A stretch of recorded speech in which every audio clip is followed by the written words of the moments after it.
नमस्कार साथियों, कैसे हैं आप लोग। आशा है कि आप लोग स्वस्थ होंगे। पिछले क्लास में हम लोग सिंप्लीफिकेशन के बहुत सारे क्वेश्चन को देखे। आज के क्लास में मैं एलसीएम से रिलेटेड कुछ बहुत ही अच्छा ट्रिक बताने वाला हूं, इसलिए चैनल को आप अंत तक देखिएगा। चैनल पर यदि आप नए हैं तो चैनल को ज़रूर सब्सक्राइब, लाइक और शेयर करना मत भूलिएगा। जैसा कि आप स्क्रीन पर देख रहे हैं कि एलसीएम का जो है वह फुल फॉर्म होता है list common multiple. List common multiple यानी लघुत्तम समापवर्त। और लघुत्तम समापवर्त में लघुत्तम मतलब लोएस्ट यानी सबसे छोटा, और समापवर्त का जब आप डिवाइड कीजिएगा तो समजोड़ अपवर्त होता है। और समजोड़ अपवर्त का मतलब हुआ, अपवर्त मीन्स गुणज, सम मतलब बराबर। तो उनके जो सभी जितने भी अंक है उसके वैसा संख्या होना चाहिए एलसीएम, जो जो सभी जो अंक दिए हुए होते हैं उनके गुणज जरूर होना चाहिए वह। तो जैसा कि आप, और उसका लोएस्ट कॉमन मल्टीपल भी हम फुल फॉर्म बता सकते हैं। तो जैसा कि आप पहला प्रश्न देख रहे हैं, पहला प्रश्न में है कि 7, 14, 28 और 56 ऐसी जो यदि कोई संख्या 4, 5 दिया हो और उसका आपको यदि एलसीएम निकालना कहे तो आसानी से उसमें जो है वह सबसे जो बड़ी संख्या है, यानी 56, उसमें देखेंगे कि बाकी संख्या से डिविजिबल है कि नहीं। तो बाकी संख्या जैसे 28 दूना 56 ये भी डिविजिबल है, 14 से 14 चौके 56 और 7 8 56 ये सभी से डिविजिबल है। इसलिए 7, 14, 28 और 56 का एलसीएम जो होगा वह आपको 56 होगा। ठीक है। दूसरा क्वेश्चन, इस टाइप का यदि क्वेश्चन हो, इसमें सबसे पहले बड़ी संख्या को देखेंगे। उसमें सबसे, अब ऊपर जैसा कि आपको बताया कि समापवर्त यानी गुणज होना चाहिए, तो गुणज वो चीज होना चाहिए जो सभी का, उसमें भी लोएस्ट, ये नहीं जो 56 दूना 112, ये भी तो आपको हो सकता है लेकिन 112 नहीं होगा। लोएस्ट जो है वह इसका जो सबसे भाग लग जाए, सबका गुणज हो, वो 56 ही है। इसलिए 112 सही नहीं होकर के 56 आपका एलसीएम सही होगा। ठीक उसी प्रकार जब आप दूसरा प्रश्न को देखिएगा तो दूसरा प्रश्न में देखते हैं तो सबसे बड़ी संख्या और बराबर ये दोनों हो सकता है। तो बड़ी संख्या जैसा कि इसमें देख रहे हैं 30, और 30 में जो है वो 15 से भाग लग रहा है और 5 से भाग लग रहा है, लेकिन 20 से जो है वह डिविजिबल नहीं है। तो 20 और 30 के संख्या को देखते हुए ऐसे उसके नज़दीक के गुणज को देखेंगे जिससे दोनों में डिविजल हो। तो 20 दूना 40, 20 तिया 60, 30 दूना 60। तो यदि हम 30 को 2 से गुना कर देते हैं यानी 30 दूना 60 करते हैं, तो ये 60 जो है वह आपको ये सभी संख्या का एलसीएम पॉसिबल हो सकता है। हो सकता नहीं, निश्चित रूप से होगा ये।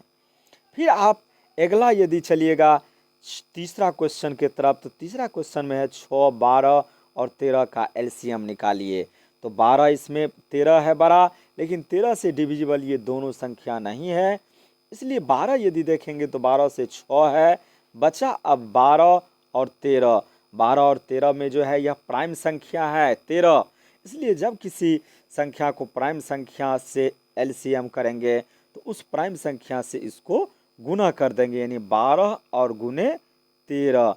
12 गुने 13 जब आप कीजिएगा तो 156 होगा। अब अगले प्रश्न की ओर, चौथा क्वेश्चन की ओर बढ़ते हैं। इस टाइप का जब क्वेश्चन दिया हुआ हो एलसीएम निकालना कहे तो आप सबसे पहले इसमें बड़ी संख्या देख रहे हैं 24 है, जो आपको 12 से भी डिविजिबल है और 4 से भी डिविजिबल है। तो एक 17 जो अभी मैंने बताया कि प्राइम नंबर हो, और प्राइम नंबर जब हो तो जो आप डिविजिबल संख्या से कंपेयर करके गुणज निकाले हैं उसको और इसको दोनों को गुना कर दीजिएगा, यानी 17 गुना 24 और 17 गुने 24 बराबर आपको हो जाएगा 24, 17 चौके 68, 17 चौके 68, 17 दूना 34 और 6, 34 और 6 40, 408 जो है वह आपका एलसीएम हो जाएगा। आशा है कि आप लोग समझ गए होंगे। चैनल को ज़रूर सब्सक्राइब करें, ऐसे प्रश्न को देखने के लिए। कुछ ही दिनों में आपको बहुत ही इंटरेस्टिंग सवाल रीजनिंग से रिलेटेड भी कुछ क्वेश्चन कराएंगे। अब अगले प्रश्न की ओर बढ़ते हैं। अगला प्रश्न जो है वह है शॉर्ट्स एंड इंडिसेज।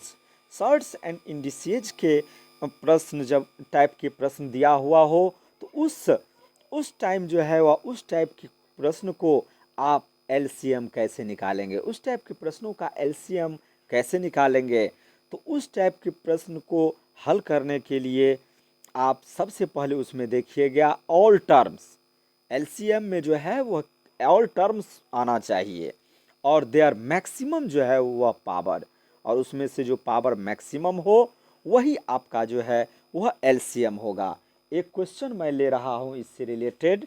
एक क्वेश्चन है आपको जो आपके अगले पैराग्राफ में है। एक क्वेश्चन है, ये क्वेश्चन की तरफ आप ध्यान जब दीजिएगा तो इस टाइप के सवालों का एलसीएम निकालने के लिए सबसे पहले इसमें देखिए जो कौन कौन सी संख्या हैं। तो आप देखिएगा तो 2 है, 3 है, 5 है, 7 है, 11 है, हाँ इतना ही है। इसमें आपको सभी संख्या का पावर आना चाहिए। तो पिछले पैराग्राफ में आपने देखा कि ऑल टर्म्स तो यही सब आया। देयर मैक्सिमम पावर, एलसीएम में देयर मैक्सिमम पावर, और एचसीएफ में जो होगा वह मिनिमम पावर होगा। खैर एचसीएफ के अगले क्लास में बताएंगे। एलसीएम में इसमें हमको देखना है तो मैक्सिमम पावर, तो 2 का आप इसमें जब देखिएगा तो 2 के पावर 10 है, फिर इसमें नहीं है, इसमें है 2 के पावर 12। तो आपका एलसीएम जो होगा वह 2 के पावर 12, 2 के पावर 12 गुने, फिर 3 में देखिए 3 के पावर 8, 3 के पावर 7 और फिर 3 के पावर 4। तो आपका सबसे मैक्सिमम पावर जो है वह 3 के पावर 8 है, इसलिए इसका एलसीएम 3 के पावर ये 8 भी आएगा एलसीएम में। अब 3 के बाद आप देख रहे हैं 5, 5 में देखिए 5 की पावर 6, 5 की पावर 9 और फिर आगे नहीं है, तो ये 5 की पावर आपका 9 जो है वह एलसीएम में आएगा। फिर आप 5 के बाद आप 7 देख रहे हैं, 7 इसमें है, 7, 7 की पावर 8 और 7 की पावर 5, तो आपका 7 की पावर 8 जो है वह एलसीएम में आएगा। फिर अब 7 के बाद बच गया है 11 जो एक ही में है, और 11 का पावर 9 है। इसमें मैक्सिमम देखने की आवश्यकता नहीं है कारण सिंगल 11 की पावर 9 है। इस प्रकार इस टाइप के जो सवाल आए तो उसका जो एलसीएम होगा यही आपको होगा। आशा है कि आप लोग समझ गए होंगे। चैनल पर यदि आप नए हैं तो चैनल को ज़रूर सब्सक्राइब, लाइक और शेयर करना ना भूलें। लाइक ज़रूर करें और शेयर भी ज़रूर करें। धन्यवाद।